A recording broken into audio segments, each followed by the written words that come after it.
সাবেক 64 সচিব মাইনকা চিপায় পড়তে আছেন। আমি রিপোর্টটা পড়ে যতটুকু জানলাম যে তারা করোনার সময় মোটামুটি মানে লুটপাটের এক মচ্ছবে নেমেছিলেন, তাদের আমল নামা চেয়েছে সরকার। আমি মনে করি এটা একটা শক্ত উদ্যোগ।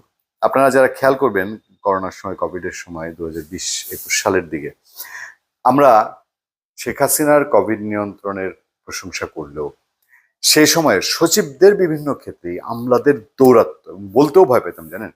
আমরা এমনও হয়েছে যে এই আমলাদের দৌরাত্ম্য নিয়ে তখন যখন আমরা সোশ্যাল মিডিয়ায় কথা বলছি, আমাদের নিজস্ব প্ল্যাটফর্মগুলোতে কথা বলছি, অনেকে আমাদেরকে বলতেন যে ভাই আর যাই করো, এই আমলাদের নিয়ে কথা বললো না তাহলে তোমার কপালে খারাপই আছে। কারণ এরা পারে না এমন কিছু নেই। তথ্য মন্ত্রণালয় আছে, হ্যান আছে, ত্যান আছে, দেখবা তোমার কোনো না কোনো ভাবে ফাঁসায় দিবে। আমলাদের সাথে এই দেশে কেউ পারে না। এই আমলারা গরিবের টাকা নিয়ে, গরিবের বরাদ্দ নিয়ে সেই কোভিডের সময় যা করেছে, এখন এদের আমল নামা টানা হচ্ছে। তারা বেশিরভাগই রিটায়ার্ড, তবে রিটায়ার্ড হয়েও কবরে তো যায় নাই। সুতরাং এদের একটা ব্যবস্থা বিহিত হলে দেশের মানুষ খুশি বিনা তারা অখুশি হবে না।